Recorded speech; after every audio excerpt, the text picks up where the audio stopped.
Et salut à tous, bienvenue sur cette vidéo où on va parler de mon budget pour 2023. Donc si t'es nouveau, t'as jamais vu de vidéo, tu ne me suis pas sur Instagram, je parle d'investissement, d'argent, de finances, etc. Donc abonne-toi et on va sur un petit peu tous ces thèmes. Je publie beaucoup plus de choses quotidiennement sur Instagram, donc n'hésite pas à me retrouver là-bas. Pour ceux qui me suivent déjà, donc vous avez déjà vu un petit post sur mon budget mensuel. Ici, je vais en parler beaucoup plus en profondeur pour que vous compreniez un petit peu mieux, vu qu'il y avait eu pas mal de questions sur le post que j'avais fait. Donc, on va pas sans tarder démarrer directement sur, dans un premier temps, donc mes dépenses. Donc, certains d'entre vous m'ont dit qu'elles n'étaient pas très élevées, mais il y a plusieurs raisons à ça. Donc dans un premier temps, je vis à deux, donc les dépenses sont toutes divisées par deux forcément, que ce soit le loyer, les courses, même si on consomme forcément plus à deux, mais les abonnements de Internet, etc., tout est divisé par deux, donc ça permet d'avoir des dépenses assez faibles. Également au niveau transport, moi j'utilise beaucoup le train ou je marche, donc forcément les dépenses sont beaucoup plus faibles.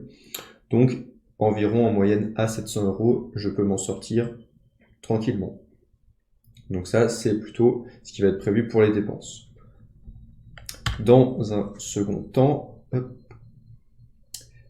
au niveau de l'épargne, donc j'ai décidé de cette année de épargner plutôt pas mal. C'est dû à différents projets qui vont être des projets d'achat immobilier, car oui, pour revenir aux dépenses, je suis actuellement en location. Donc on attend que ma copine termine ses études pour ensuite voir pour un achat immobilier. Donc pour l'instant, l'épargne sert à ça, d'avoir de l'épargne de côté pour que ce soit pour les vacances par exemple, également pour donc un projet immobilier. Donc c'est un peu pour ça que j'ai décidé d'épargner cette somme qui me semble assez intéressant.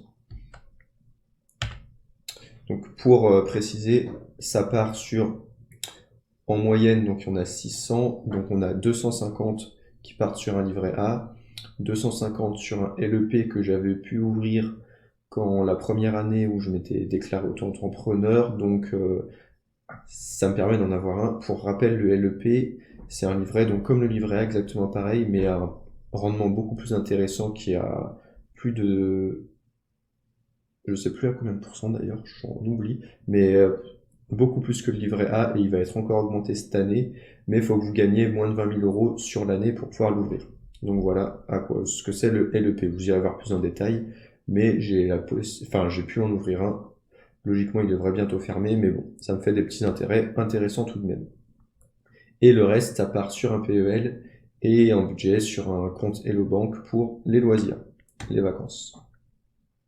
Hop. Ensuite, donc on a 700 € qui vont en bourse. Enfin, tout ce que je vous mets là, hein, c'est des prévisions. Hein. Ça pourrait être plus comme ça pourrait être moins. Donc 700 € en bourse, ça va être réparti comment? Ça va être réparti très simplement avec, je pense, 400 € qui vont aller sur le PEA. Donc tu peux suivre un petit peu mes investissements PEA sur le compte Instagram, où je publie chaque mois sur quelle action j'investis, je renforce. Donc 400 € PEA et environ 300 € sur mon CTO. Donc là, c'est ce que j'aimerais verser. Je sais pas si je compte dans ça mes dividendes qui sont de 160 par mois. Ce qui voudrait dire si je les enlève, même plus, car 160 c'est sans compter le PEA. Donc il serait, si j'enlève, allez, on va dire 170 par mois, donc ça veut dire 700 moins 60. Je serais à 530 à mettre en bourse de mes revenus, sans compter les dividendes. Donc c'est à voir un petit peu, mais en moyenne, j'aimerais investir 700 € en bourse par mois. Hop.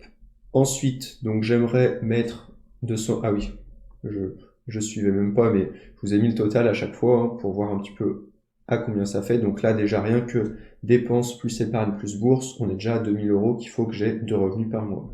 C'est déjà pas mal. Ensuite, j'aimerais mettre 200 € en crypto, peut-être plus, mais c'est à voir en fonction après de mes revenus. Là, vous voyez, c'est une base que je me fais, mais elle va forcément évoluer. Mais j'aimerais mettre 200 € en crypto, donc principalement Ethereum, prononcez comme vous voulez, Matic et eGold, principalement, et après des trucs un petit peu plus exotiques, mais principalement sur ces trois actuellement sur lesquels je suis. Donc ça c'est pour la crypto. Ensuite, donc j'ai ouvert là début 2023, là, cette semaine, une assurance vie donc chez Goodvest. Je vous en parlerai un petit peu plus. Donc c'est pour s'axer un peu sur des entreprises favorables à l'environnement. Donc je vais pas vous faire le détail de Goodvest, ce que c'est, etc. hein. Voilà, juste un petit coup. Donc c'est une assurance vie sur des ETF. Donc je vous détaillerai, je vous ferai un post Instagram, donc n'hésitez pas à aller vous abonner pour le voir passer, où je vous détaillerai toutes mes lignes d'ETF. Donc quand vous souscrivez au contrat, ça vous explique sur quelle ligne d'ETF vous allez souscrire. Après, j'aurais très bien pu regarder mon contrat, ne pas l'accepter et faire moi-même sur les ETF qui me proposaient. Mais honnêtement, j'avais envie d'avoir un truc qui se faisait un petit peu tout seul. Donc, je l'ai ouvert. Je crois que j'ai déposé 500 euros. Donc 500 et tous les mois, je vais avoir 50 qui s'envoie automatiquement. Donc ça se gère tout seul. Donc ça, c'est plutôt intéressant. Donc ça, c'était pour l'assurance vie. Et pour terminer, je vais également démarrer du crowdlending. Donc je me suis inscrit également, j'ai fait toutes les démarches cette semaine. Donc pour les 2 derniers, j'ai tout fait cette semaine. Je procrastinais, je le faisais jamais. Mais je me suis enfin inscrit sur ces 2 choses que je voulais faire. Donc je me suis inscrit sur bien prêter. Donc c'est ce qui vous permettait sur des projets, vous investissez, vous prêtez de l'argent et vous avez des rendements qui sont à peu près à 10% sur bien prêté. Donc c'est vraiment intéressant. Je me suis mis dessus, je vais découvrir la plateforme, donc je vais essayer cette année de mettre 100 euros tous les mois. Donc ça me semble intéressant. À voir plus l'année prochaine, mais déjà je vais découvrir un petit peu comment ça fonctionne, si j'aime bien la plateforme, etc. Donc je vais partir sur ça. Donc voilà un petit peu le résumé de mon budget mensuel que j'aimerais respecter.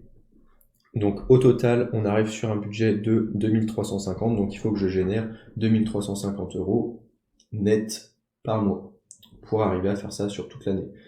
Donc le plus difficile, c'est moi, comme vous le savez, ceux qui me suivent, j'ai pas des revenus fixes, donc je peux autant gagner 1500 sur un mois comme 4000 par exemple. Donc ce qui est intéressant et difficile également, c'est justement, faut que je fasse attention parce que les mois où je vais gagner 4000, où je vais mettre les 1700 restants, etc. Donc c'est là la difficulté quand on est auto-entrepreneur. Quand on a un salaire, j'ai mon salaire, je sais combien je peux avoir ici. Enfin ici je vous montre avec la souris, mais au niveau du total, je sais combien je vais devoir gagner, etc. Alors qu'en auto-entreprise, on a des fluctuations chaque mois. Donc voilà sur ça, et sachant que l'été je travaille beaucoup moins. Forcément l'été il fait beau, on a envie de se baigner, etc. Donc je gagne plus tout au long de l'année. Donc c'est important pour moi de répartir et d'avoir une vision de mon budget que je veux respecter et essayer de respecter au mieux. Donc voilà, n'hésite pas à me faire un retour dans les commentaires, à aller t'abonner, que ce soit sur la chaîne YouTube. Cette année je vais essayer de faire beaucoup plus de vidéos. Et t'abonner sur Instagram où je suis le plus actif. Si tu as des questions, n'hésite pas à les m'en poser, je réponds à tout le monde. Et je te dis à bientôt. Ciao.